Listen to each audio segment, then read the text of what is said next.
Bienvenue dans l'histoire continue qui va certainement vous donner l'envie de danser aujourd'hui et pas n'importe quelle chanson puisque nous allons notamment nous repasser ce qui reste sans doute l'un des plus gros tubes des années 80, Je te donne, de Jean-Jacques Goldman et Michael Jones qui nous fait l'honneur d'être avec nous sur le plateau. Il nous dira tout à l'heure comment il a décidé d'occuper son temps puisqu'il est officiellement à la retraite. Et puis, comme le dit la chanson, on n'est pas des standards, des gens bien comme il faut. Et Amandine en sait quelque chose puisque son petit défaut à elle, c'était sans doute d'être un petit peu trop franche. Bonjour à tous les deux, merci d'être avec nous aujourd'hui. On va commencer avec vous, Michael Jones. Je vous avais reçu il y a un an dans une émission intitulée « Après ce tube, que reste-t-il de leur succès ?» Alors, en regardant notre émission, vous vous demandez sans doute comment se comportent les célébrités que je reçois une fois les lumières éteintes. Eh bien, c'est ce que je vous propose tout de suite de découvrir avec vous, Michael Jones, puisque vous avez accepté de nous ouvrir les portes de votre loge il y a quelques jours. Et le moins qu'on puisse dire, c'est que vous êtes un jeune retraité qui en a encore sous le pied, comme on dit. Enfin, sous le pied. Il est réparé, votre pied? C'est ce qu'il a été un peu blessé ces derniers temps. Bon, on regarde.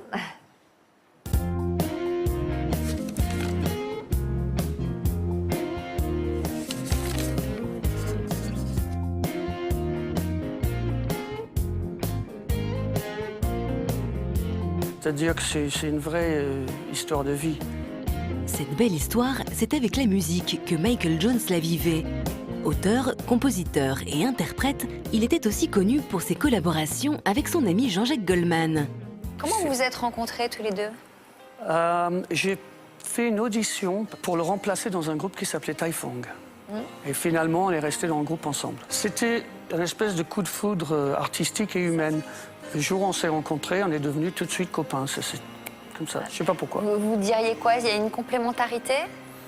Oui, on est forcément complémentaires, sinon ça n'aurait pas marché. Quelle est la chanson qui vous a rapporté le plus d'argent? J'oublierai ton nom. Johnny? Oui. J'oublierai ton nom. Ça? Oui, c'est au niveau des Ça a droits rapporté d'auteur. plus que Je te donne, par exemple, ça. Oui, je crois. Ouais. Je te donne me rapporte encore. Donc, ça va peut-être changer parce qu'il y a eu Génération Goldman depuis. Oui. Mais je vais avoir une bonne retraite, non? Et je ne suis pas inquiet. Non. Et c'est l'année prochaine, donc ça. Bien qu'à la veille de sa retraite, Michael Jones ne comptait pas abandonner la musique pour autant. Je continuerai à jouer sur scène. Non, je continuerai à travailler pour des jeunes. J'ai déjà commencé à aider des jeunes artistes. Et je pense que je vais consacrer mon temps à faire ça. Il y a beaucoup de jeunes artistes qui ont beaucoup de talent.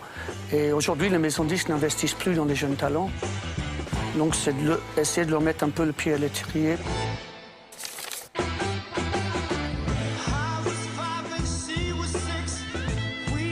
Un an après l'émission, Michael Jones est officiellement à la retraite.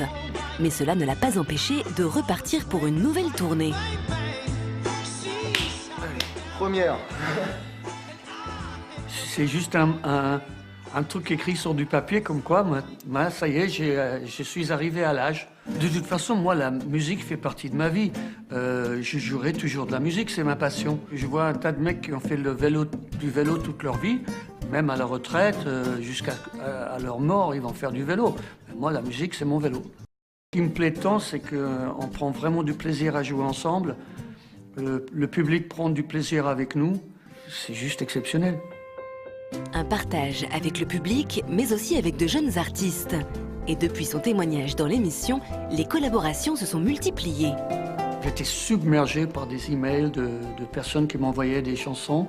Je pense que j'ai répondu à tout le monde. Et depuis ce temps-là, j'en ai travaillé avec pas mal de jeunes. D'ailleurs, je suis plutôt flatté. Parce que j'ai toujours eu le sentiment que les jeunes voulaient aller dans leur direction, pas forcément écouter les anciens. Et en fait, c'est faux. Ils sont vraiment friands de ça. Moi, je trouve qu'aujourd'hui, c'est plus difficile qu'à mon époque.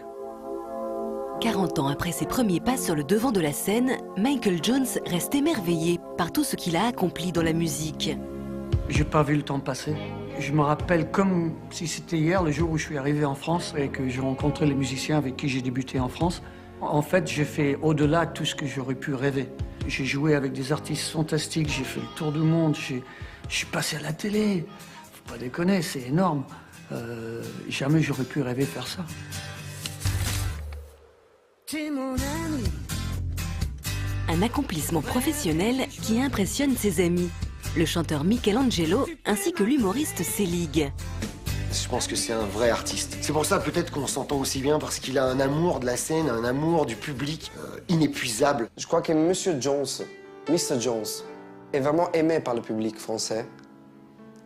Et c'est mérité. L'énergie que donne le public tout le temps, je pense que c'est pour ça qu'il est encore sur scène. Il n'a pas envie de s'arrêter, même qu'il arrête de dire à tout le monde « je suis à la retraite, je suis à la retraite », alors qu'il monte encore sur scène et qu'il montera encore sur scène le plus longtemps possible. On ne se passera jamais de lui.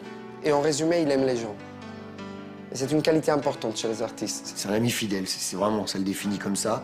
Toujours présent, toujours prêt à rendre service, à aider, à être là, tout le temps, voilà. Une amitié sincère qui leur a également permis de travailler ensemble. J'ai fait de la scène avec Michael Jones.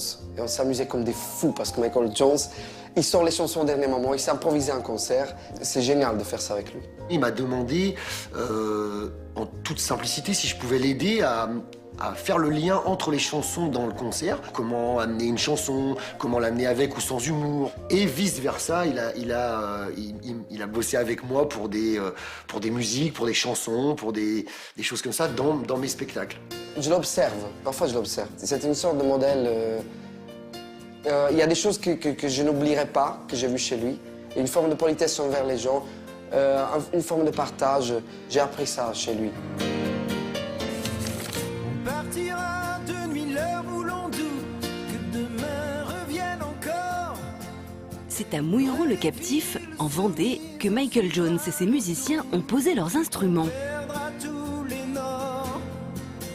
Ce soir, c'est leur première date après une pause de plusieurs mois. Quand tu veux, Pierrot.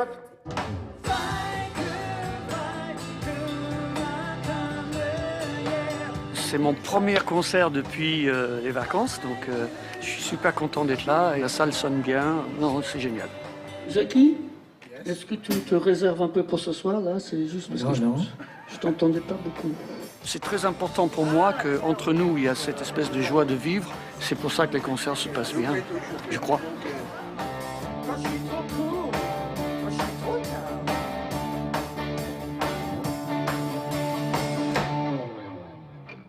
Et cette joie de vivre ne se limite pas à la scène. Dans les loges aussi, l'ambiance est plus que détendue. Attention, il y a des hommes à poil.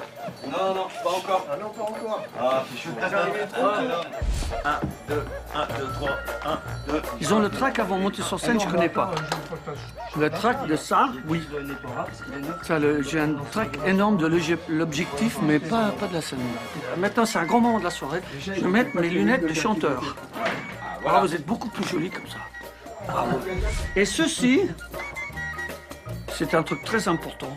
It is the dragon of the Pays de Galles. Il y a une autre chose très importante, c'est que nous avons tous les mêmes chaussures, sauf que moi j'ai les chaussures du chef. C'est-à-dire que moi j'ai les trucs blancs là. Ça c'est parce que je suis plus gradé. 1, 2, 3, 4. Pendant que Michael Jones